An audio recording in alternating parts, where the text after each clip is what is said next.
Om Sai Ram.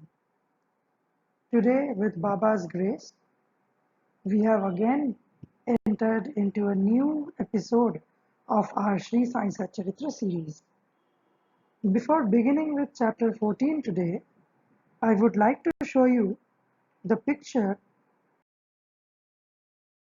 of the story of Bhimaji Patil, where Baba cured him by two dream visions, as I had narrated in the last chapter. In one vision, he saw he was being beaten by his teacher for not being able to answer his lessons. And in the second vision, he saw that a person rolled down a big piece of rock from his chest, up and down. So these were the two consecutive dream visions through which Baba healed him. And he was the one who started Sai Satyavrata Puja. Om Sai Ram. So today we begin with chapter 14.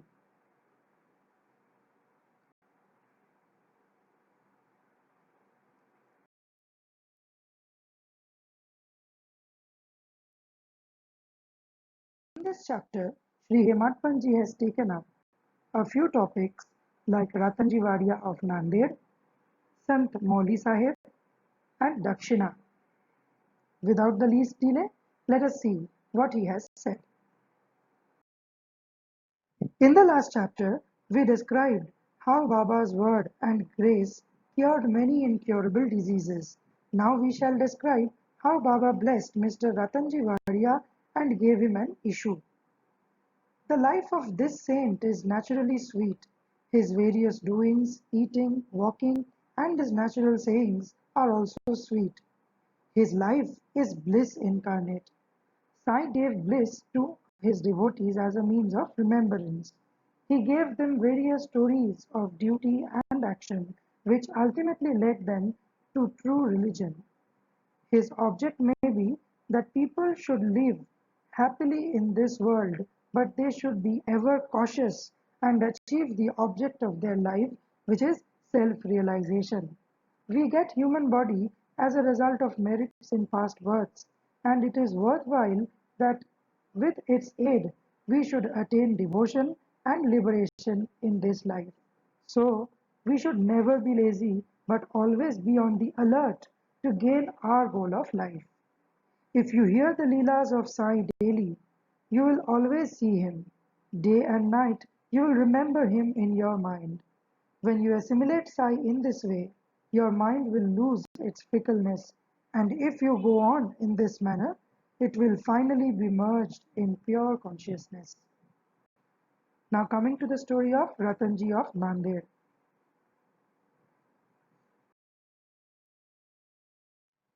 Now let us come to the main story of this chapter. In Nanded, in the Nizam state, there lived a Parsi mill contractor and trader by name Ratanji Shapurji Wadia. He had amassed a large amount of money and had acquired fields and lands. He had cattle, horses, and conveyance, and was very prosperous. In all outward appearances, he looked very happy and contented, but inwardly he was not so. Providential dispensation is such that no one in this world is completely happy, and rich Ratanji was no exception to this. He was liberal and charitable, gave food and clothing to the poor, and helped all in various ways. The people took him to be a good and happy man, but Ratanji thought himself miserable, as he had no issue, male or female, for a long time. Just as kirtan without the love or devotion, song without rhythmical accompaniments, Brahmin without the sacred thread, proficiency in all arts without common sense, pilgrimage without repentance, and ornamentation without a necklace are futile and useless, so is a householder without an issue. Ratanji always brooded on this matter and said in his mind, would God be ever pleased to grant me a son? He thus looked morose, and did not relish his food. Day and night he was enveloped with anxiety as to whether he would ever be blessed with a son. He had a great regard for Dasganu Maharaj. He saw him and opened his heart before him. Dasganu advised him to go to Shirdi and take Baba's darshan, fall at his feet and seek his blessing, and pray for an issue. Ratanji liked the idea and decided to go to Shirdi. After some days, he went to Shirdi, took Baba's darshan and fell at his feet. Then opening a basket, he took out a beautiful garland of flowers and placed it around Baba's neck and offered him a basket of fruits. With reverence, he then sat near Baba and prayed to him, saying, "Many persons who find themselves in difficult situations come to you and you relieve them immediately. Hearing this, I have anxiously sought your feet. Please do not disappoint me." Sai Baba then asked him for dakshina of rupees 5, which Ratanji intended to give, but added that he had already received rupees 314,000 from him and that he should pay the balance only. Hearing this, Ratanji was rather puzzled. He could not make out as to what Baba meant. That was the first time he thought that he had come to Shirdi. And how was it that Baba said that he had earlier got rupees 314,000 from him? He could not solve the riddle. So he sat at Baba's feet and gave the balance of dakshina asked for, explained to Baba fully as to why he came and sought his help, and prayed that Baba should bless him with a son. Baba was moved and told him not to worry, and that thence onward his bad days had ended. He then gave him udi, placed his hand on his head and blessed him, saying that Allah would satisfy his heart's desire. Then after taking Baba's leave, Ratanji returned to Nanded and told Dasganu everything that took place at Shirdi. He said that everything went on well there, that he got Baba's darshan and blessing with prasad, but there was one thing which he could not understand. Baba said to him that he had got rupees 314,000 before. Please explain as to what Baba meant by this remark. He said to Dasganu, I never went to Shirdi before, and how could I give him the sum to which Baba referred? To Dasganu too, it was a puzzle, and he, though much uh, over, he thought for a long time. Sometime afterwards, it struck him that Ratanji had received some days ago a Mohammedan saint by name Moli Sahib in his house and had spent some money for his reception. This Moli Sahib was a well-known saint of Nanded and worked as a porter. When Ratanji decided to go to Shirdi, this Moli Sahib turned up at Ratanji's house. Ratanji knew him and loved him, so he gave a small party in his honor. Dasganu got from Ratanji the memo of expenses of his reception, and everybody was wonderstruck to see the expenses amounted to exactly 314,000. Nothing more, nothing less. They all came to know that Baba was omniscient, that though he lived in Shirdi, he knew what happened outside far away from Shirdi. In fact, he knew the past, present, and future and could identify himself with anybody. In this particular instance, how could he know the reception given to Mauli Sahib and the amount spent therefore unless he could identify himself with him and be one with him? Ratanji was satisfied with this explanation and his faith in Baba was confirmed and increased. In due time, he was blessed with a son and his joy knew no bounds. It is said that in all, he had a dozen of issues, out of which only four survived. In a footnote towards the end of this chapter, it is stated that Baba told Rao Bahadur Harivinayak Sathe after the death of his first wife to remarry and that he would get a son. R.B. Sathe married second time. First two issues by his wife were daughters and he therefore felt very despondent. But the third was a son. Baba's word did come true and he was satisfied. Now coming to the topic of Dakshina. Now we shall close this chapter with a few points about Dakshina. It is a well-known fact that Baba always asked Dakshina from people who went to see him.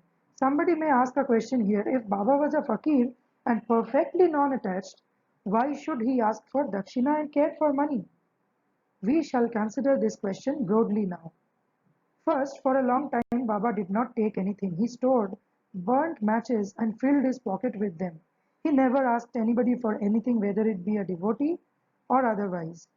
If anybody placed before him a paisa or two, he purchased oil or tobacco. He was fond of tobacco, for he always smoked a bidi or chilan. Then, some persons thought that they should not go to saints empty-handed, and therefore placed some copper coins before Baba. If a paisa was placed before him, he used to pocket it.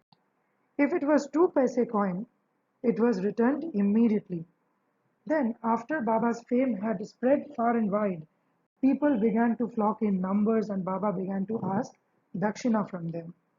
It is said in the Shruti that puja of the gods is not complete unless a golden coin was offered. If a coin was necessary in the puja of gods, why should it be not so in the puja of the saints also? Ultimately, the Shastras laid it down that when one goes to see God, king, saint, or guru, he should not go empty handed. He should offer something, preferably money. In this connection, we may notice the precepts recommended by the Upanishads. The Brihadaranyaka Upanishad says that the Lord Prajapati advised the gods, men, and demons by one letter, the. The gods understood by this letter that they should practice Dhamma, that is, self-control. The men thought or understood that they should practice Dana, that is, charity. The demons understood that they should practice Daya, that is, compassion. To men, charity or giving was recommended. The teacher in the Taittiriya Upanishad exhorts his pupils to practice charity and other virtues. Regarding charity, he says, give with faith or even without it, give with magnanimity, that is, liberally, give with modesty, awe, and sympathy.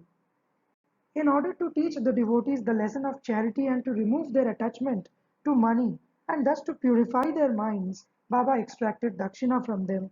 But there was this peculiarity, as Baba said, that he had to give back 100 times more of what he received. There are many instances in which this has happened.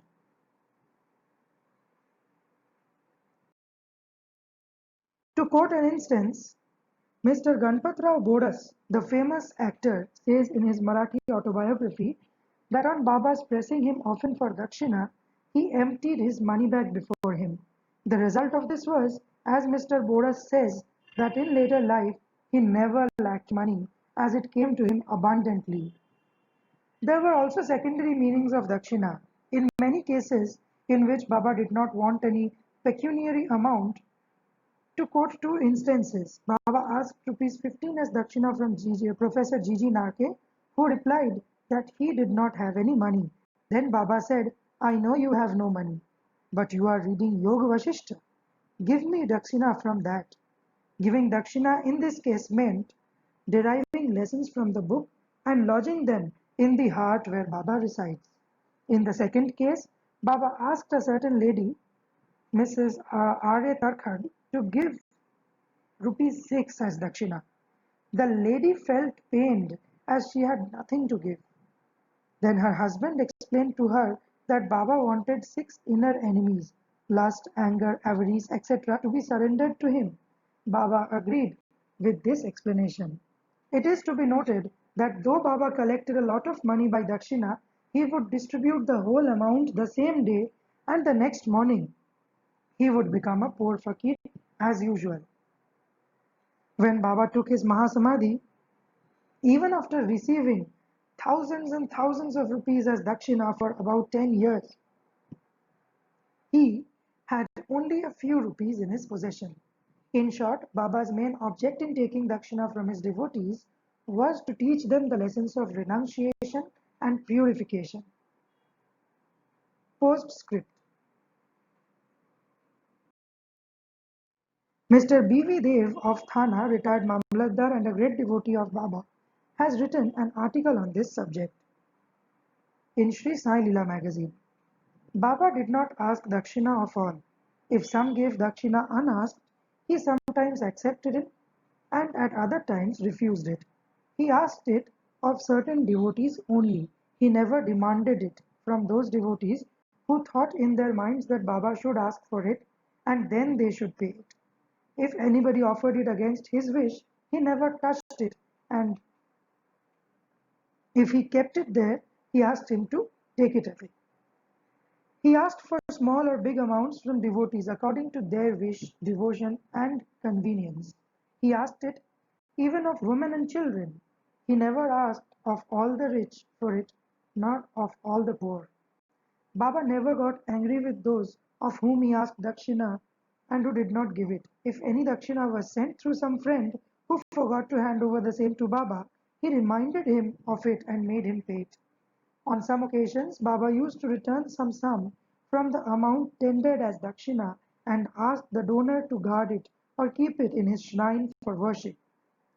This procedure benefited the donor or devotee immensely. If anybody offered more than he originally intended to give, he returned the extra amount.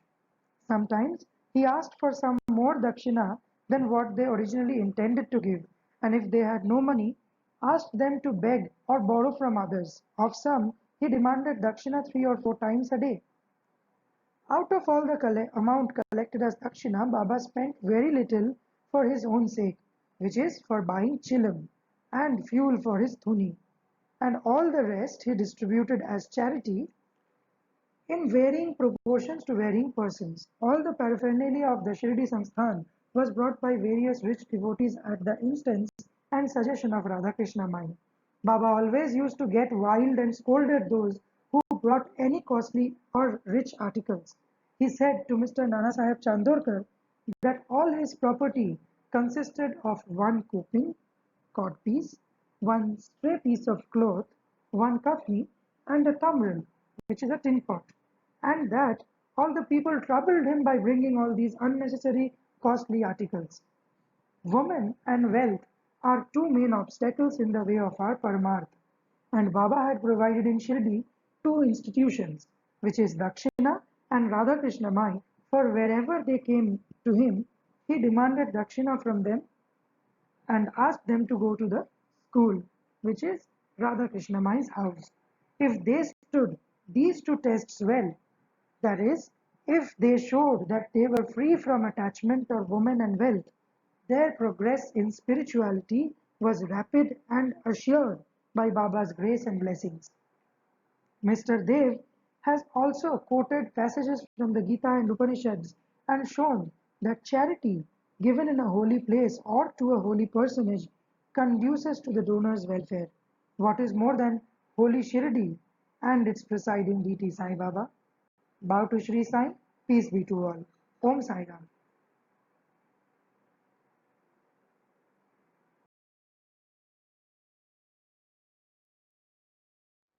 My sincere gratitude to all the listeners of this Sri Sai Satcharitra Daily English series. Thank you so much. Stay blessed.